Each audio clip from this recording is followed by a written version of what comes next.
प्यारे बच्चों, राजकीय उच्च प्राथमिक विद्यालय दुलमेरा स्टेशन लूणकरणसर से मैं आरिफ अली। आज हम कक्षा 8 अध्याय 1 कृषि प्रबंधन इसके बारे में बात करेंगे। बच्चों, जैसा कि हम सब जानते हैं कि हमारा जो देश है वो कृषि प्रधान देश है, यानी हमारे देश के अधिकांश लोगों के जीवन यापन का स्रोत कृषि है या कृषि से संबंधित जो भी जैसे पशुपालन है, मछली पालन है या और अन्य जो छोटे छोटे कृषि के साथ जुड़े हुए उद्योग हैं, व्यवसाय हैं, उन्हीं पर हमारा देश के ज़्यादातर लोगों का आय का साधन है। कृषि इसलिए भी प्रमुख है क्योंकि हमारे देश की लगभग 70 से 80% आबादी जो है, जनसंख्या जो है, वो गाँवों में निवास करती है और गाँवों में कृषि ही उनकी आजीविका का प्रमुख एक साधन है। तो हम आज बात करेंगे कृषि प्रबंधन में। तो सबसे पहले हम बात करते हैं कि ये फसल क्या होती है। कि जब किसी विशेष ऋतु में एक निश्चित क्षेत्र में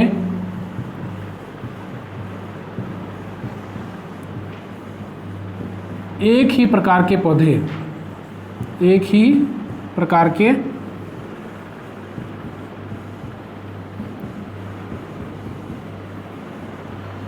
उगाए जाते हैं उनसे लाभ लेने के लिए, तो हम उसे क्या कहते हैं? एक फसल कहते हैं। यानी निश्चित ऋतु में, एक निश्चित समय में, निश्चित क्षेत्र में और एक ही प्रकार के पौधे जब उगाए जाते हैं तो हम इसे क्या कहते हैं? फसल कहते हैं।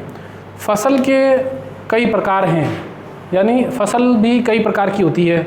इसे हम ऋतु के आधार पर भी बांट सकते हैं और इसके उपयोग के आधार पर भी बांट सकते हैं। ऋतु के आधार पर अगर अपन बात करें तो फसल 3 प्रकार की होती है।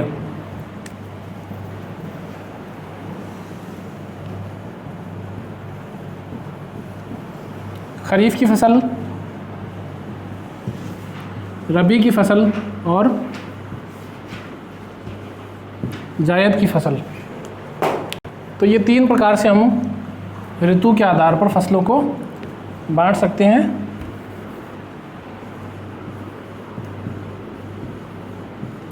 इसमें देखिए, पहली जो फसल है खरीफ की फसल है। खरीफ की फसल कब बोई जाती है?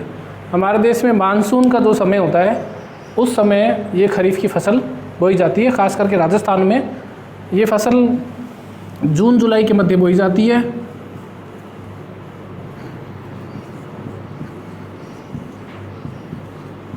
और अक्टूबर नवंबर में, सितंबर अक्टूबर में इसको काट लिया जाता है।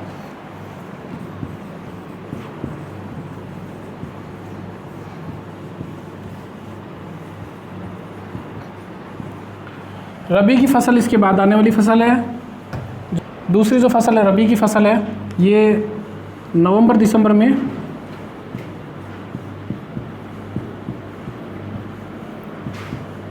बोई जाती है और मार्च अप्रैल में इस फसल को काट लिया जाता है।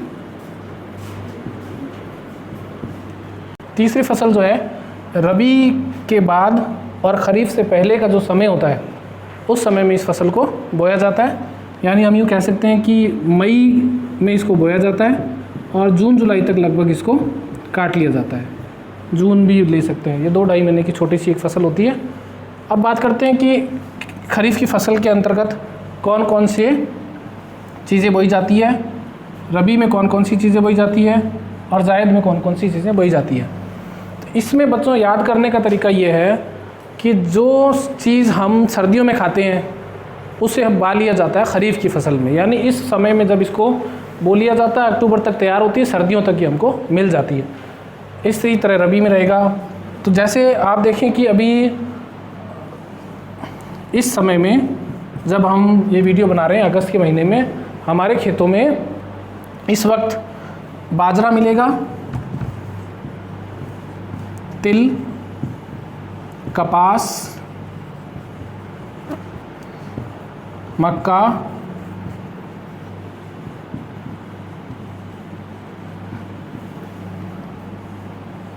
और उड़द, मूंग, ये अभी इस समय में फसलें बोई जाती हैं। साथ ही एक प्रमुख जो तिलहन की फसल है वो मूंगफली भी इसी समय में बोई जाती है। ये प्रमुख फसलें हैं। आप देखें कि तिल का उपयोग, हम तिल्ली के तेल का उपयोग सर्दी में करते हैं, मक्का और बाजरे का उपयोग भी हम सर्दियों में करते हैं, मूंगफली का तेल और बाकी चीज़ें भी।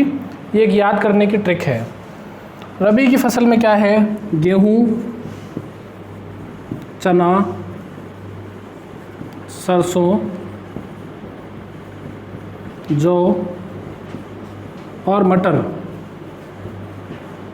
प्रमुख रूप से ये फसलें रबी के मौसम में बोई जाती हैं, जो कि नवंबर दिसंबर में बोई जाती है और फसल के पकने के आधार पर फरवरी, मार्च, अप्रैल जब पक जाती है तब इसको काट लिया जाता है। ये जो फसल का समय बाकी रह गया है जायद का, इसमें जो खरबूजा, ककड़ी, तरबूज जिसको हम कहते हैं, ये फसलें इसमें बोई जाती है। जैसे लौकी है, खरबूजा है, ककड़ी है, तरबूज है। ये खेत की जो समय रह जाता है बीच का, पानी की उपलब्धता के आधार पर इसको फसलों को बोया जाता है। तो इस प्रकार से ऋतु के आधार पर फसलों को हम खरीफ, रबी और जायद में बांट सकते हैं। अब हम बात करेंगे फसलों के उपयोग के आधार पर फसलों को किस प्रकार बांट सकते हैं। उपयोग के आधार पर देखिए फसलों को हम ऐसे बांट सकते हैं। अनाज वाली फसलें, अनाज वाली फसलें कौन कौन सी है?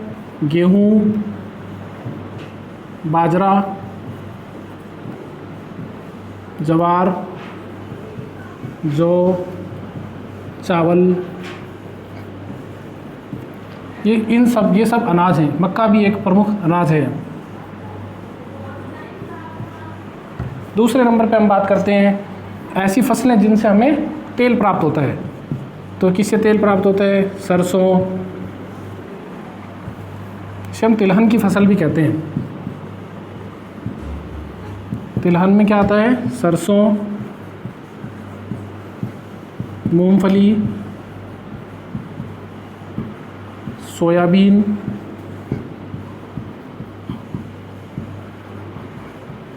तिल। ऐसे प्रश्न आता है कि किन्हीं 4 तिलहन फसलों के नाम लिखिए, किन्हीं 4 अनाज की फसलों के नाम लिखिए।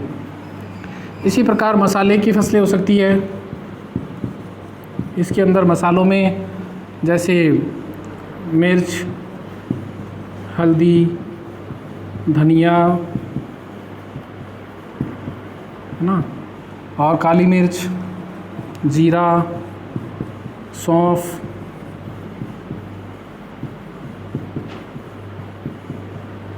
इत्यादि। इसी प्रकार दलहन की फसल हो सकती है। दलहन यानी दालें, कौन कौन सी दालें हैं? मूंग, उड़द, मसूर, अरहर, चना, मटर, ये सभी क्या है?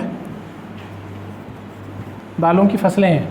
तो बच्चों, ये जो हम देख रहे हैं कि उपयोग के आधार पर फसलों को हम कैसे बांट सकते हैं, तो याद करने के लिए आप अपने विद्यालय में प्रोजेक्ट कार्य भी कर सकते हैं, जैसा कि मैं भी आपको दिखाऊंगा। हमारे विद्यालय के बच्चों ने किया है।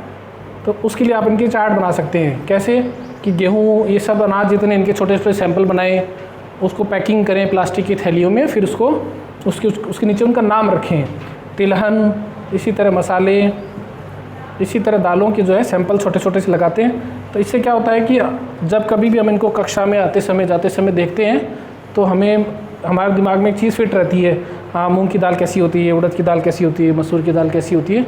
आइए अब हम उन चार्ट्स को देखने चलते हैं।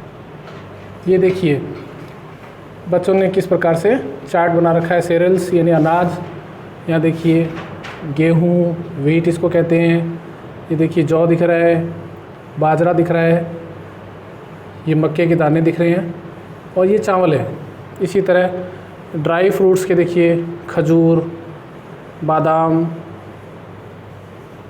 किशमिश और ये काजू। किशमिश पुरानी होने की वजह से काली पड़ गई है, बाकी सेफ़ हैं। इसी तरह देखिए वेजिटेबल ऑयल्स यानी वनस्पति तेल, तो मूंगफली, सरसों, अरहर, तिल।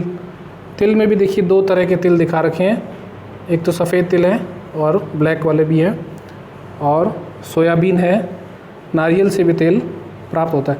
तो इस प्रकार पूरा एक चार्ट बना के फसलों के उपयोग के आधार पर जो बताया है। दूसरे में स्पाइसेस यानी मसाले हैं। तो मसाले में देखिए हल्दी, टर्मरिक, मिर्च, कैप्सिकम, धनिया, कोरिएंडर, क्यूमिन, जीरा, अदरक, काली मिर्च, लौंग, इलायची, सौंफ, कलौंजी, तेज़पत्ता, सरसों, मेथी, अजवाइन और लहसुन। दालचीनी देखिए कैसी होती है, लकड़ी के छाल के जैसी है। इसी प्रकार दालों का पूरा एक चार्ट सा बना रखा है जिसमें दालों के सैंपल है, और दालों को अंग्रेजी भाषा में पल्स कहते हैं। यहाँ देखिए दोनों तरह की दाल, मूंग की दाल जिसका छिलका उतारा हुआ है और जो बिना छिलके की है, ये उड़द की दाल है, ये मसूर की दाल है, चने की दाल, मोठ, सोयाबीन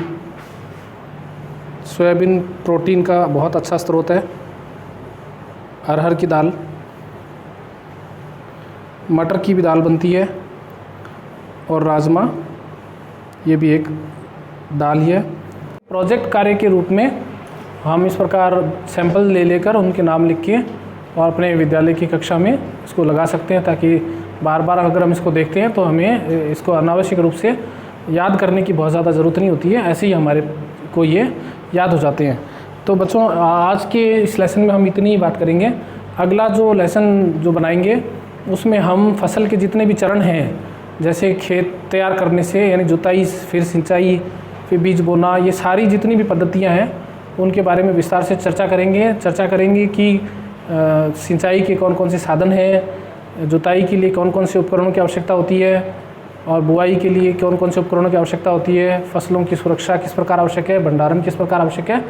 तो नेक्स्ट वीडियो में हम पूरी इस पर चर्चा करेंगे, और आशा करता हूँ आपको ये वीडियो अच्छा लगा होगा। आप अपने साथियों के साथ इसको साझा करेंगे। जय हिंद, जय भारत।